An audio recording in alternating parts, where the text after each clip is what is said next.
I'm Rhonda Dirvin. I'm Director of IoT Verticals at ARM.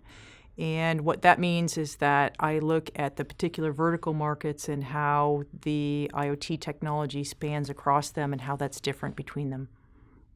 Well, there are three main advantages to fog computing. The first one, and probably the most obvious one, is the real-time processing. So if you need a decision made immediately, that you have some data that's coming in. So for example, in a factory, if you have a robot arm and it's positioned in a particular place and you're getting that data and you're getting the data that a human might be walking by a little bit too closely, you don't want to take the time for all those particular pieces of data to go up to the cloud, calculate how close the human is, and come all the way back before you stop the robot arm. It could be too late for that particular person. So I think when you have real-time processing needs, it makes sense to do that kind of processing locally so that people don't get hurt and whatever needs to happen immediately can happen immediately.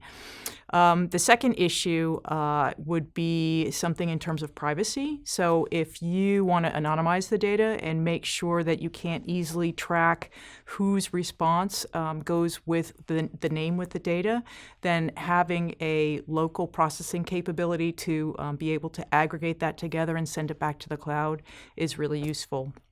The third reason is cost. So if you are, for example, doing video processing and you're trying to figure out whether counting the number of people or if there's a particular face there, if you can process that data locally and not to have to send it all that data back to the cloud, if you're in a situation where you're remote and you're using expensive cellular or you're roaming cellular kind of thing, then the less data you send back up, the better. And maybe a better example of the cost advantage in fog computing might be like an oil platform. So those guys are typically using satellite communication to go back and forth.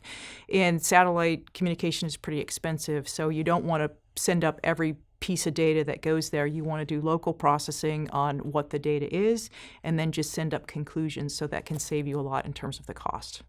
ARM decided to be a member of OpenFog Consortium because we had come up with a very similar concept to fog that we called Intelligent Flexible Cloud. So we actually announced that at Mobile World Congress in 2015.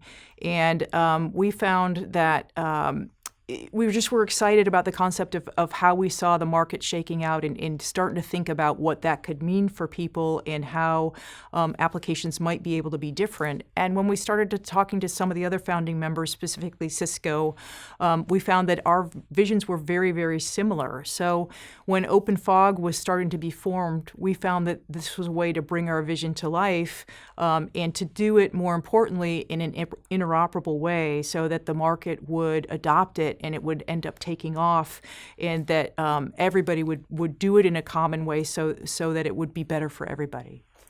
When the OpenFog reference design becomes available, we see that as really being a big enabler for the IoT market in general, so that we'll see a lot more deployment of IoT be able to take off because you will be solving some of the problems of the data pipe and a lot of different interoperability, so that it won't be so confusing for people to choose solutions, so that things will work together and people will easily be able to deploy their networks.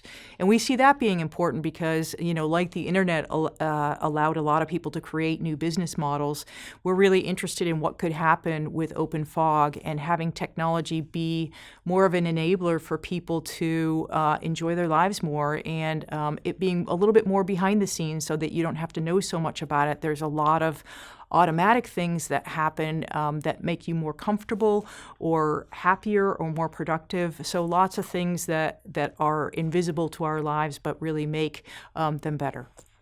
One of the verticals that I've been involved with is smart cities, and I live in Austin, and so Austin is one of the finalists in the U.S. Department of Transportation Smart Cities Challenge.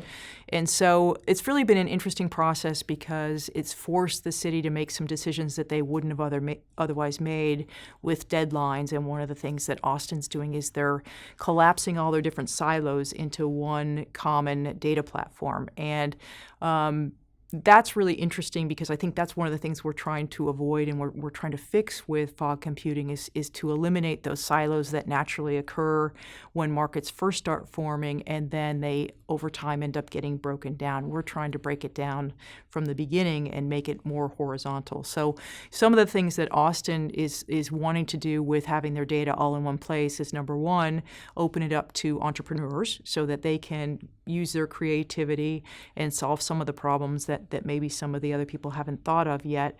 But probably more importantly, have all the data in one place for everybody so that the fire department knows when there's construction going on in a particular place and the police department knows when the fire department is going through a particular intersection. So lots of things that you would think would be relatively easy, but because of the silos that exist in cities today that aren't there.